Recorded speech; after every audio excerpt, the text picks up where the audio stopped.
chewing obnoxiously loud? No, I just didn't know we were doing mukbang.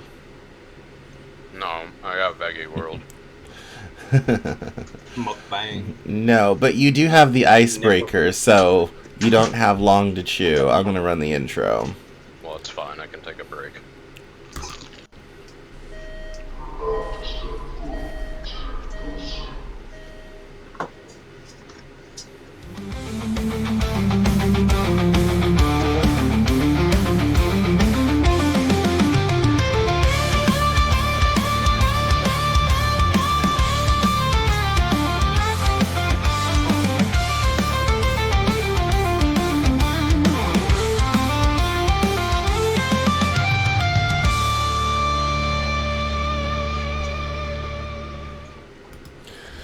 Hello, everyone. My name is Cameron Cowan, and welcome to The Living Joke. It is episode 12. I'm going to get the guys in here in a minute, but we're going to do some housekeeping real quick. One, I want to mention that you should follow us on Instagram and Substack. At TLJ_joke on Instagram. Will post the most insane content you will ever see from Will's own personal version of the internet that the rest of us do not use. So if you want crazy content, definitely be us to us on Instagram. Also, great show clips. Those I produce, so I say they're great. And then also visit us on Substack, thelivingjoke.substack.com. Not only is it a great way to find all the links for the show, including streaming channels for the guys that stream way more often than I do, and Instagram and the podcast and all that type of thing, but there's also lots of fun art and video. Last night I finally imported all the footage I have of a pretty epic round I had in Fortnite with a bunch of eliminations, and it is in editing as we speak. So there's other fun stuff from Connor and Will, and there's art and all this type of thing, so make sure to follow us. There. I also want to do our network tag because we are part of the Soupcast Podcast Network, and we're very excited about that. We're still, looking out for some great great guests. I recently got some marketing material about this show, and they suggested that we should really try to see if we could get Jacksepticeye to come on the show. I said no thank you, but we are trying to get some interesting guests and all that sort of thing. So you can't see this in the background because it's on the screen, but Connor just shook his head vigorously. So we are going to get some really great guests. We're working on researching that. And before we dive into the show, I want to run the trailer for Fantastic Worlds, our fantasy and sci-fi anthology that's being published through Something Other Publishing, which is the book division of our podcast network. And so we're going to run that real quick, and when we come back, I'll have the guys here, and we'll get on with the show.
Hi.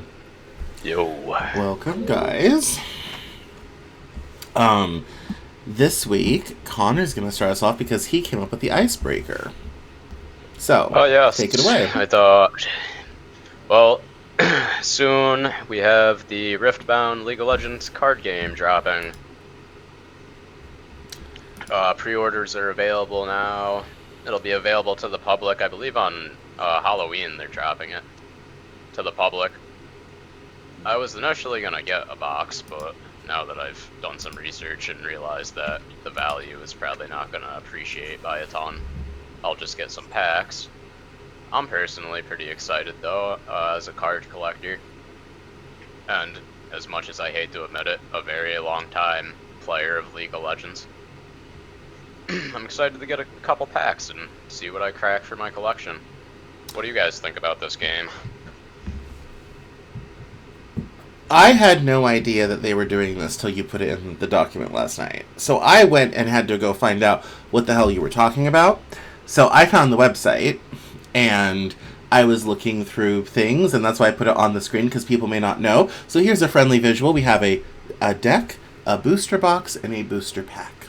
So, and I feel like they may have de-emphasized Aries tits, but whatever. But anyway, go ahead. Oh, they definitely did some things to Ari there. I believe the box on the end also, though, is what's going to be a champion deck. So these are pre-built decks that are going to be themed around champions from the game, which I think is pretty cool. Yeah. Yeah, I think this is going to be pretty... I like all the theme packs that they do. They definitely made Ari a little less blessed for this this release, but that's fine. You know, that's just the cover packaging. It's what's on the inside that counts. It's what's behind that cosmetic.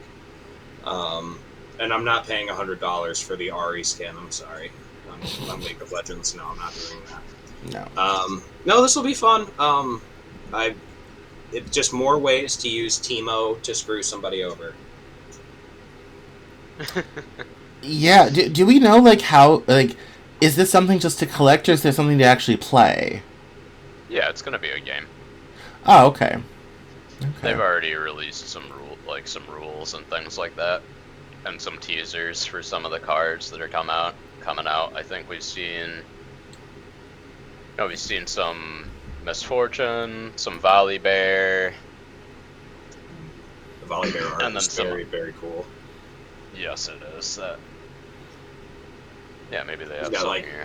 It's like well, yeah, if you can find it, that'd be cool. It's a close-up kind of full art of Volley's face with like lightning and ice and stuff, you know, themed around him. It's cool, very cool.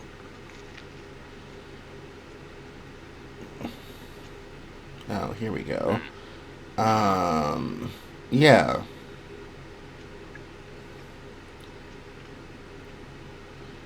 Oh, the Master Yi card looks cool. While you have Annie being a little pyro. Yep, as one does. Yeah.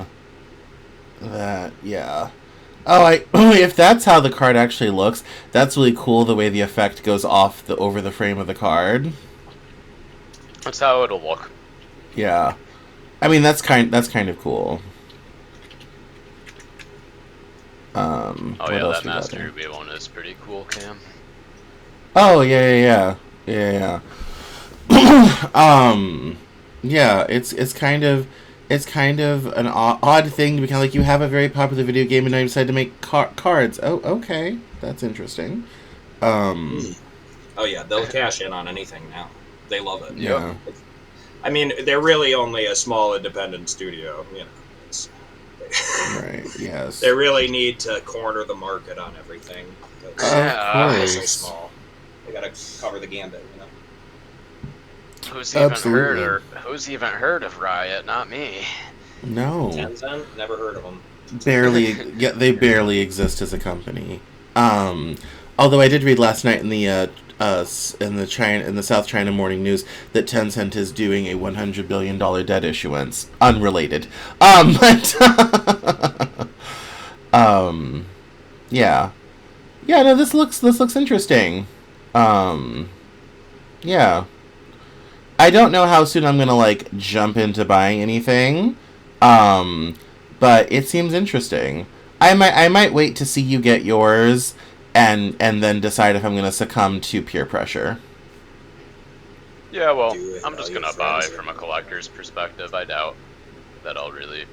We already have enough games, and especially ones that take a fair amount of thought.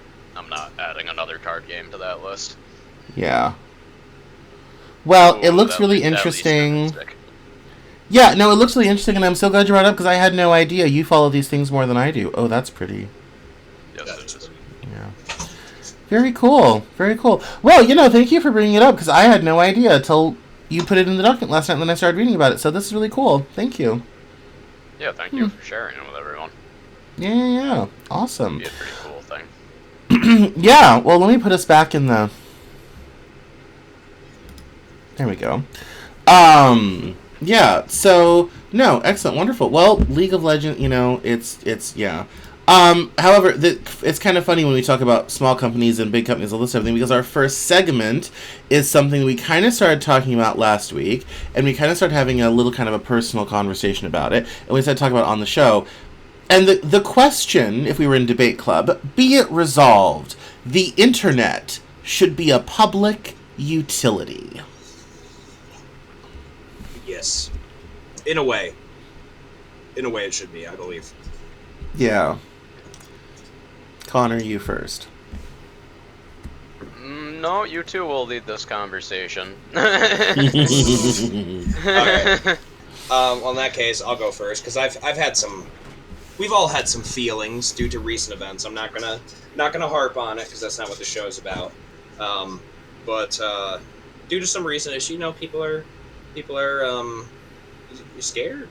Public's scared. We're seeing a lot of stuff that's going on in the news, be it whatever side of the aisle you're on, or just if you take politics out completely, the fact that there are people out there organizing on social media to do crazy things and plan things, and there's these corporations like Facebook, X, Reddit, they're not censoring these people. Like, people are reporting all the time, they're not getting done, whether this is an ideological thing or if it's just AI just not doing its job, because they're implementing a lot of that now. I don't know, but doesn't seem to be a whole lot of oversight or regulation for them. And I understand, it's what did you call that? The AI and or not the AI, the social media algorithms are proprietary, correct? They are. Yeah. So there's for several companies, a handful of companies, to basically control what happens they basically control the whole narrative, whether the algorithm decides to promote it or not. They have control over that. Like a business teacher I used to have told me, he's like, the internet in the dictionary, the newest version, now has the internet capitalized, and he said it's the only other word besides like the capital and holidays and whatever the specific thing was, that and God, those are that have capitalized first letters. So the internet is now equivalent to like God, and it's integrated into our life completely. We can't live without the internet. Most of us can't live without the internet, because you have to do everything through it. You have to, your job, your banking, all your business, the website, everything is tied to your little computer in your pocket. And it seems like there should probably be some, like, it's not just like a fun little thing that we all like use to hobby on and create fun little websites. It's grown into a big old monster. Yeah, and that I'll admit I'm not. I'm not. There's kind of two parts to this discussion. Mm-hmm. There is the physical structure that makes the internet possible. The lines, the wires, the server, even just for your ISP, your internet service provider, for those who don't know. Just your ISP, that's trillions of dollars of infrastructure, mostly paid for by taxpayers, by the way, that exists. I think trying to nationalize that, considering we paid for it, is maybe not such a terrible idea. Especially, given, I agree with you, everyone has to have access to it, And we have this conversation with, well, why do poor people have cell phones? Because their scheduling software for their job is on a website. You know, that's very common now. When I was working in retail and food, it was not that way. Schedules were still kept on paper, but that was also 20 years ago. Nowadays, especially if you're at a big company, it's all on the internet. SaaS companies have come along, they've automated all this type of thing, and it's all online now. That was even actually kind of true for Target. All of our pay stub stuff was all on the internet, and that was in 2006. That's how long ago that was. So, it's been true for a long time. The other, so there's kind of that aspect to it. Then there's the things that operate on the internet. Social media companies obviously being the biggest, the most popular, the most visible sort of thing. I don't necessarily know it's maybe the best thing to nationalize or try to nationalize social media as such. I think even when you try to talk about, algorithms, and as we joke, I say 4 people basically control public opinion and have more power than Horace Greeley and William Hearst combined. Those both were big newspaper magnates at one time in this country. And so, and that's a frightening prospect, and we passed regulations in the 1930s to kind of prevent a William Hearst from ever rising up again. And then Reagan got rid of those regulations in the 80s and all this sort of thing, and the modern consolidated media environment came along. But this whole conversation is very difficult. We never nationalized the telephone company, and at one time there was only one, and that was AT&T. Instead, we broke them up into the baby bells. And they've now all merged and combined back in together to about 3 companies. So not quite as powerful as Ma Bell was.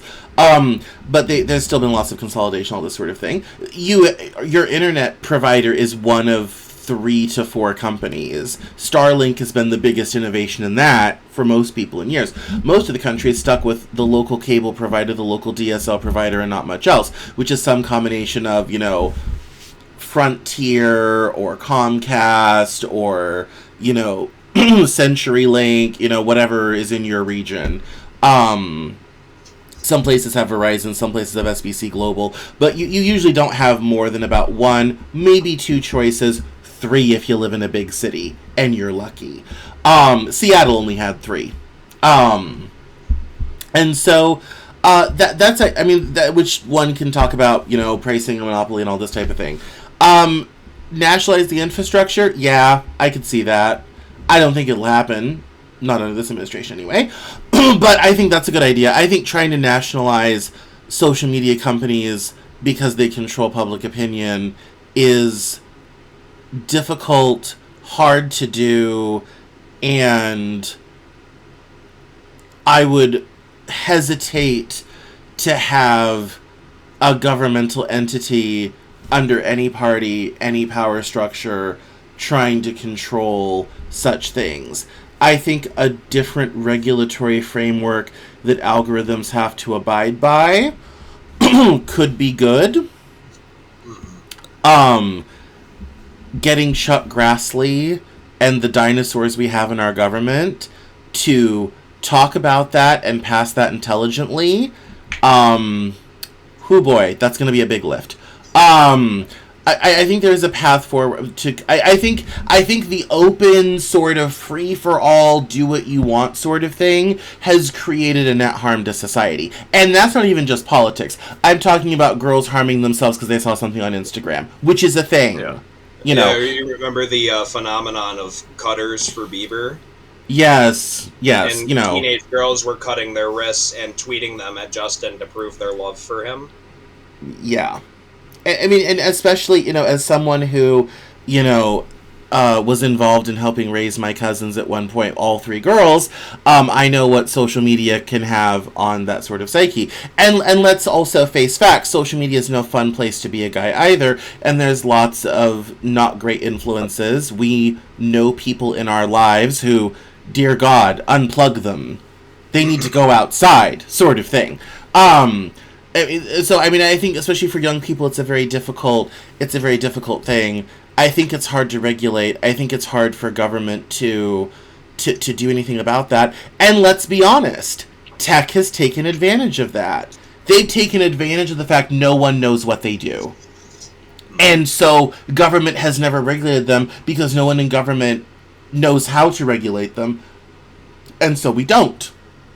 And I agree with you directionally. It's time to start having a conversation about what are the real standards we want to have. Kara Swisher from Pivot Podcast, who's a very well-known tech journalist, probably knows the most about this sort of thing. And her and Scott Galloway this week were advocating for simply holding companies accountable for what appears on their platform. Yeah. And it doesn't matter who it's coming from, who said it, or why. The accountability structure should be the same. That's probably a good place to start, and you can even start with the low hanging, fruit sort of thing. I think leaving it in the hands of tech companies to decide on their own, you're going to end up with multiple different outcomes based upon the personal biases of the people involved. And that's the regime we have been living under this long time. So I think, there is definitely a conversation to be had about the effect of social media, and the infrastructure probably should be nationalized. Mostly because we paid for it to start with. It was basically a free handout to companies. So I say we take it back. Yeah, I think so. That would be a good idea. It'd be nice. Absolutely. Okay, Connor, we've said important things. Your turn now. It's hard to follow any of that up. No. Maybe a little redundant, because I think I might have said some of these things when we had our talks about AI in the past, but that's okay. And I don't have the answers. I'm not exactly sure where I'd like to see this go, but for a start, we could have the websites that do exist currently doing at least a better job of what they say they're gonna do with what content's allowed. I personally find it very frustrating, for example, that as a relatively stable 32-year-old man, if I prompt ChatGPT to make me an image, the other day I wanted it to make a cartoon of something related to the League of Legends game, actually, just for my own personal entertainment. And to be told that, oh, I can't create that because it's depictions of violence. But then when I'm trying to enjoy my day and scroll through YouTube shorts, and they're supposed to have an algorithm that doesn't allow these things, I'll randomly stumble upon a video of live fucking crimes where people are potentially, like, even getting injured and seeing things that,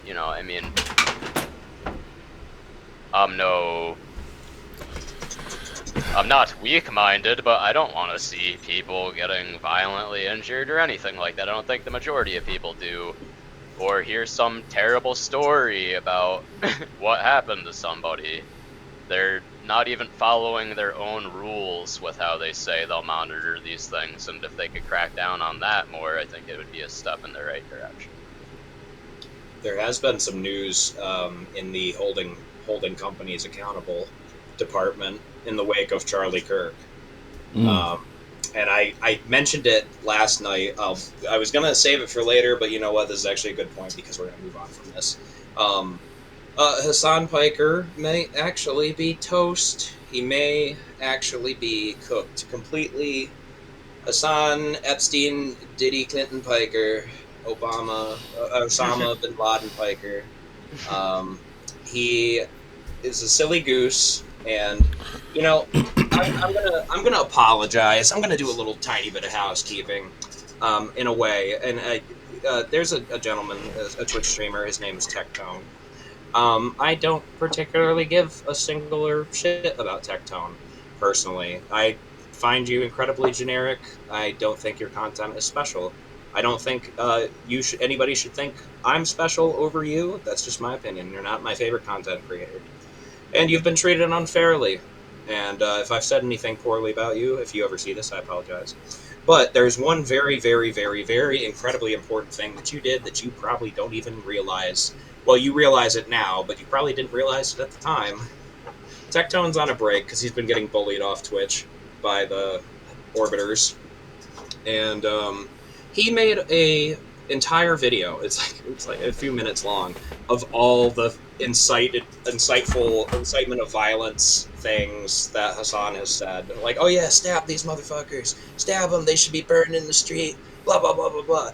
And so now, in the wake of everything, Elon Musk, the man who has the president's ear, whether they're on good terms or not, he does have the president's ear. He is deeply ingrained in the government. He sent out a little tweet. Elon Musk tweeted at Big Daddy Bezos, who owns Twitch, and said, "Hey, what's up with the situation over here?" So if they decide to fucking make a big enough stink about it, dude, Hassan is gonna get canned hardcore, because Bezos is not gonna want that on his platform. Oh, the dude that inspired the fucking political assassin is on my platform promoting this every day, and I've been ignoring it. That's a great look, Jeff. Yeah, it doesn't You look might good. actually be fucked. No, and this is this is the difficulty of the times that we, the times that we live in. It's yeah. I don't know. I find I sometimes, as someone who as someone who's a very old school type of journalist, I find a lot of what goes on to be very frustrating, and a lot of stuff that I would just never say or never do. And sometimes some people are frustrated with how much I couch what I say, how careful I am, and trying to honor people's opinions and perspectives, and trying to keep things grounded in reality as much as possible, sort of thing. Some people find that frustrating. I have long joked I would be more popular if I played the outrage game a lot more than I don't.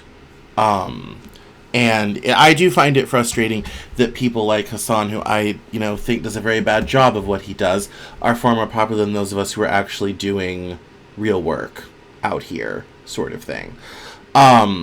So yeah, I mean, I think it is definitely a reckoning for all parties involved. I think probably one of the great mistakes we have made as a society since about 2010 is digital spaces have become far more important than physical ones. And the pandemic was kind of the frosting and the cherry on top of that cake. And I feel like that is as probably a net negative, kind of all taken together. Not that I don't enjoy the internet or online digital spaces, and it helps me keep up with, family and friends all over the world, and it is part and parcel of why the Cameron Journal exists. It's why you're watching this right now. So I have mixed feelings, but I do think at some level that was a bit of a mistake. I think society was more functional when the internet was a place you went. It was its own thing. It was another location in the world. Now it has become the world. The conversation is happening in the digital space. You're hearing stuff that started online come out of the mouths of politicians. Not talking about parties. It's both sides. Politicians. All of them. Out of people, out of things. As someone who studies and talks about media narratives, it is frightening to watch media narratives make their way across the internet on different issues and things, some of whom I agree with, some I don't agree with, but I just kind of see how they move. I think it's probably time to have a really tough conversation about the internet and digital spaces. And we have been avoiding it for almost 40 years. And now it's reached a point where we can't ignore it anymore. We just wait. That's how we do. We wait till it gets bad, and then it's a problem. Wait till it's a problem, then we fix it. The Americans will do the right thing once all other possibilities have been exhausted. That old canard is very apt. Very, very apt. Okay. Let's shift gears. from serious to much more fun. Woohoo! Yes. This week, Connor decided to purchase the very large, very heavy, Bloodborne board game. And he just chose to make this purchase because, there is something about him as a man, as a badass person, that Sony products cannot handle. Any version of PlayStation in his hands seizes up faster than a motor with no oil. And so, in response to the PlayStation freezing up on Bloodborne, once again in the middle of a boss fight, we have now gone old school. Back to plastic and paper. So, this week was our first time playing Bloodborne. I will admit, my enthusiasm for this little adventure was somewhere in the basement, but I went along for the ride because I'm a team player. So, but I think everyone had a lot of fun. I will let you guys start, and then I will add in my thoughts on the latest Bloodborne thing. So, Bloodborne board game. So.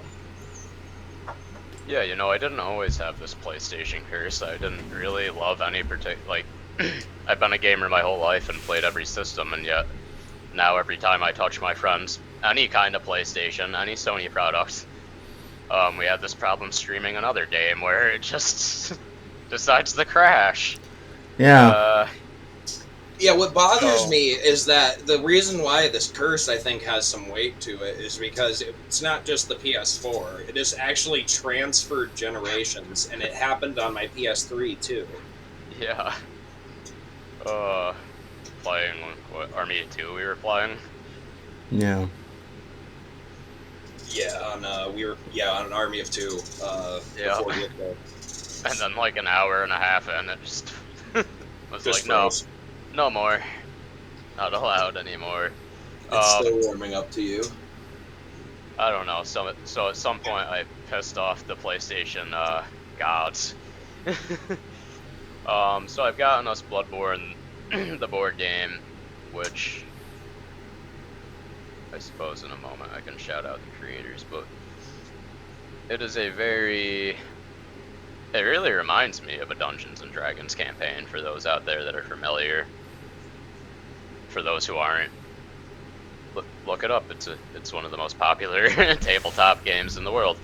I really enjoyed it, and something I find really fun about it is, I wouldn't say I'm not creative, but writing stories and such is not always what I'm best at or what I have the most interest in sitting down and doing. So running that role of what you'd call a dungeon master, where I can sort of help guide the other players with what's going on, along with being able to play right alongside them at the same time, I find very, very enjoyable. Oh yes, beautiful. This is what the base game looks like. There's 4 different expansions that I'm sure I'll pick up at some point. And yes, a very Dungeons and Dragons or Pathfinder type of game, but themed completely around the game Bloodborne, but with some extra mechanics and such that represent it. I found my one criticism would be the pacing, but I think that's something that'll fade as we play more campaigns and chapters. But as Cam said, he wasn't very enthusiastic. I'd love to hear both your opinions. What did you guys like about the game? I like it. It's very faithful, I feel like, and it definitely feels like I'm getting, like everything's trying to bend me over and put it in my pooper from every angle. Like I feel like when I play regular Bloodborne on the PlayStation. So it's definitely lore accurate. The pacing, I'm okay with the pacing. I don't mind it, but I think, like you said, I think it will go a little bit faster once we get into it. Once we learn it a little better. That was our first time, so it'll get a little bit better. I don't mind the pacing, but my biggest criticism we've discussed is each enemy has like there's these action cards for the enemies, and there's only 6 of them, and so you have a 1 in 6 chance of pulling the worst thing you can pull. But like you have to shuffle every time or whatever, so you're always constantly running into it at the same interval, or increasing your chances due to bad luck. So I would we've been labbing on how we're going to work that out, but I think either putting more cards in that deck or kind of doing a range with dice throws, a range of numbers like on a d20 would be a good thing. Art was fantastic too. Was a big part of the video game, and it's definitely reflected in this too. They put in a lot of love and attention to detail. Cam, what did you like? Yeah, well, I thought the play style. I thought it would be very hard to learn. I fear board games that come in large boxes. So I was surprised at how easy it was to pick it up. And I, again, am not a gamer and am terrible at board games. This is all just such a disaster for me. But I was surprised. I actually learned it quite quickly. And I even was reasonably effective at one point and actually, like, accomplished a thing. Which for me is a major achievement, because usually I just die and it's kind of over. So that was quite nice. I did find it to be a bit slow, but I agree. I think it will speed up. I think one of the things structurally that makes it slow is after the player plays, the enemies play. So every turn is really 2 turns. So a full round of all 3 of us is not 3 turns, it's actually 6, counting enemies doing their movements. And they move a lot and quickly. And they will find you very quickly. Yes, they will. Yes. No, I'll admit, and here's kind of my own personal feeling. I found it to be a bit dry because I don't know the story, I don't know the lore. I gotta go, like, read or watch a video or something. So for me, it doesn't seem like anything yet because I've never played the video game, of course. And I don't know the story and all this type of thing. So I gotta go get myself up to speed probably before we play next, so that it will actually have the same feeling that you guys are feeling, because I'll actually know what all of this stuff means, because right now it's all very esoteric. But yeah, otherwise, I was pleasantly surprised. I thought it would be a miserable slog that would give me a headache. And by the end, it was actually kind of fun, and I got to do some stuff, and I didn't feel like I was just a dunce cap, all this sort of thing. So a game that can make me feel good, who's usually the first player to die because I'm so bad at everything, gets the Cameron seal of approval. Like, oh, I was okay at this. So that was nice. I appreciated that. Oh, we got a chatter. Hey, Stan, how are you? Oh, I know Stan. Hi, Stan. Yeah, I know Stan Price. He's a follower of mine. So, yeah.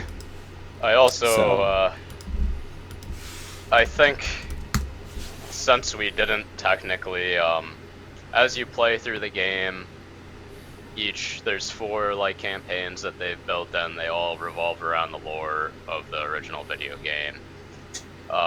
And as you progress, you're supposed to reveal cards, and a lot of these deepen the story and share the lore.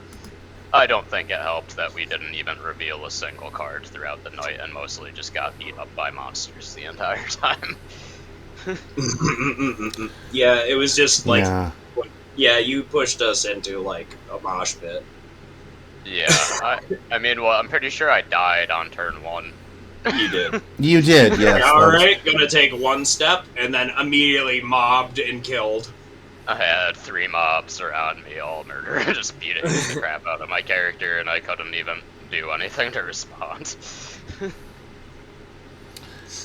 Yeah, no, it's a very difficult.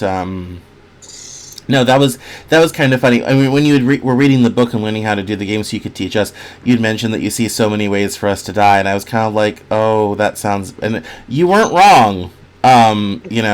There was multiple deaths by all parties and sort of thing. So, like I said, I was just impressed that I felt like I picked it up, and I could actually play again and feel confident that I wouldn't just end up being a liability or bored or be a problem or all this type of thing. So for me, that was probably the most impressive thing, is I felt like I wasn't bad at it, and that is an achievement, because as we know, I am middling about this stuff at best. So that was a pleasant surprise. Yeah, I'm glad you enjoyed it more than you thought, because I knew you sat down and did that with us to be a good friend, which is awesome. We do for friends. We do for friends. So yeah. So it's good. So yeah. No. I like I said, I think the coolest thing was it actually is pretty easy to pick up. I was really, because I was quite frightened. So that was really cool. And Connor, I have to say, shout out to you, Connor. You spent all that time. It's all set up in the other room. It's a huge production, but he spent all the time figuring out the cards, reading the book. He's poured hours into this to make it easy for us. So big shout out to you for making it a good experience for the first time. Thank you. Yes, thanks. I'm glad I could. Yeah. So, final thoughts and things before we move on to segment 3? Beware the old blood. That's it. Yes. Seek the pale blood. But real pale, not dyed. Who's been at a hair salon? It's like I gotta go down to the blood salon to get my blood bleached. Like, no. So. Go down to the blood bank, get some blood. What's that sweet smell? It's blood. Blood. Yes. It's enough to make a man sick. So this was a last minute drop in. So I don't know what segment 3 is about. Oh, it's a WNBA lawsuit. Okay. Will, did you put this in here? Do you want to start us off on this? Yeah. Okay. All right. Former Liberty forward star in the WNBA, Sue Wicks, thanks Caitlin, the best thing to happen to WNBA, and I would say that's factual. Caitlin Clarke has been like a superstar like over here in the WNBA. A lot of people, I don't follow basketball all that closely. Caitlin Clarke is in my radar because of memes and also recent happenings. I didn't really follow. I follow her now, but I don't really follow sports that much as far as basketball. I'm a rich white people sports guy because I don't know. That's just what I gravitated towards: golf, volleyball, tennis, all shit I can't afford. But anyway. So please subscribe to our Substack. Please subscribe. The faster you do, the faster our lives improve. Now, right. No. So yeah, the Caitlin Clarke effect. She is. Honestly, she's got the presence. She's got the game. People are comparing her to, like, they're calling her the female Steph Curry. She's stirring up the Steph Curry McFlurry, but it's the Caitlin Clarke fucking cookie dough fucking surprise over there. She's fucking dunking it and fucking just putting hoes down. She puts hoes down. She steps over them. Get you a woman that can walk over other women with ease. Yeah, no.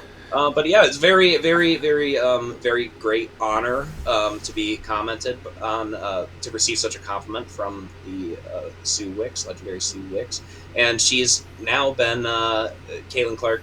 The point of this article is that she is going to be inducted into the Dowling Catholic Hall of Fame. So congratulations to her. Yeah, that was in growing up in Denver on Sundays. They would have a segment where they would cover high school sports at some of the popular schools in town. So it was kind of a fun way. They called them the preps, and they would always kind of keep up on and they would do volleyball, basketball, all this type of thing. And this all kind of came to a head one time. This is kind of a funny side story. One of the first women to ever be on a practice team for an NFL team was a young lady. I forget her first name, but her last name was Oneida. And this was controversial because her father was well known in Denver because her father did the doctor medical segment on Channel 4 News. It was a little segment, your health with Dr. Dave Oneida sort of thing. And years later, his daughter actually got on the practice squad for the Denver Broncos. Like, went to the combine, went to the NFL, and there's, like, literally pictures of her at Dove Valley throwing the ball around with the guy. She was in college at CU Boulder, like, all this type of thing. And it was controversial when she was in college. It was controversial when she got on the Broncos practice squad, all this type of thing, because it was just unusual. But she was incredibly good. So, I mean, honestly, I think to some degree, some of this is a long time coming. We've kind of waited for the WNBA. That was a side story. We'll get back on the interstate now. Because this whole thing, I hadn't thought about her in years and years. We're kind of the same age. I think she might be a little older than I am. So this was obviously years and years ago. But getting back on the highway, I think we've been waiting for the WNBA to produce itself a real star, something to draw attention, all this type of thing. I think it kind of makes the WNBA starting to get a little bit viable.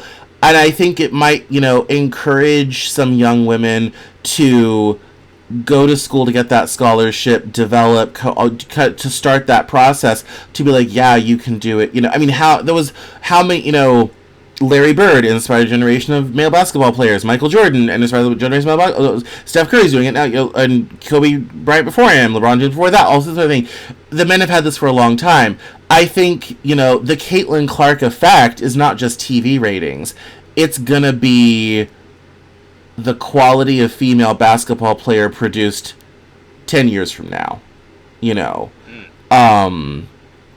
I think that, her legacy probably will be that she made the WNBA a thing for finally, sort of thing. And that... She set the bar.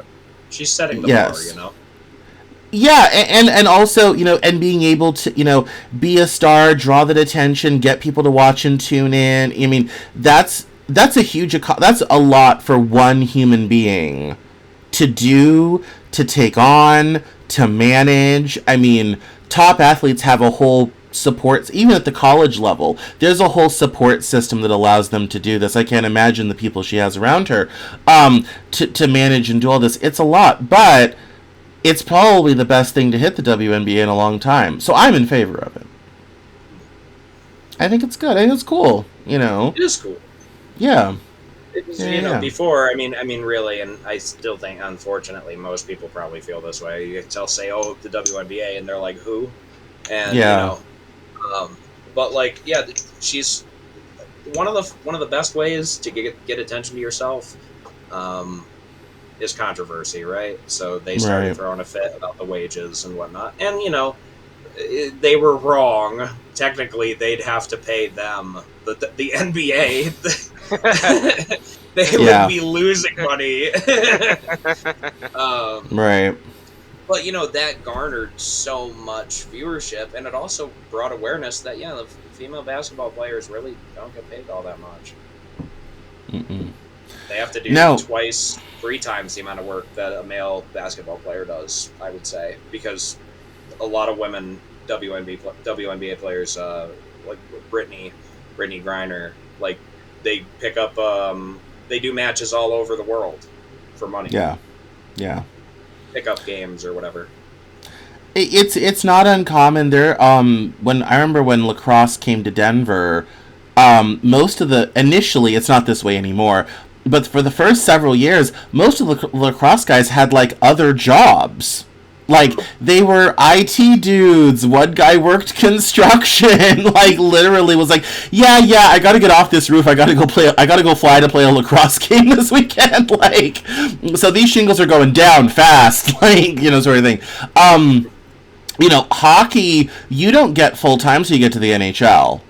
I mean, if you're IHL or below, you are either living on a very small salary, very poorly with like 6 other dudes in an apartment, or you have a side gig. You have a little side gig sort of thing. So Yeah, and for a lot of, women, yeah, you got to put together a full-time income, you got to go play basketball in China, in Turkey, in Azerbaijan, sort of thing. Like, you can't find these places on a map. But and so yeah, it's a quite difficult thing, and I think that will start to change now. I think they're transcending being a joke and actually building an audience that's invested in the people, the personalities, the teams, all that type of thing. That's a league. It's great. Yeah. This is a lot of sports talk for a gaming show. Congratulations, Will. Yeah, We're very we're all getting all broy about it. It's good. Like we're doing that morning zoo thing, and I'm like, we gotta add some chunky sports stuff, some real macho stuff for the bros. I would like to do like a very bro, like early 2000s like edgelord type of episode. So yeah, Stone Cold Steve Austin fucking crushed 10,000 beer cans with his fingers or something. I don't know. It's time to enter the rage cage next week. I'm gonna try to get some good. I mean, honestly, we could start doing a little. I do follow football, and we are in football season. We could start doing a little football thing. Yeah, throw in some stuff. I could get back into some football anecdotes.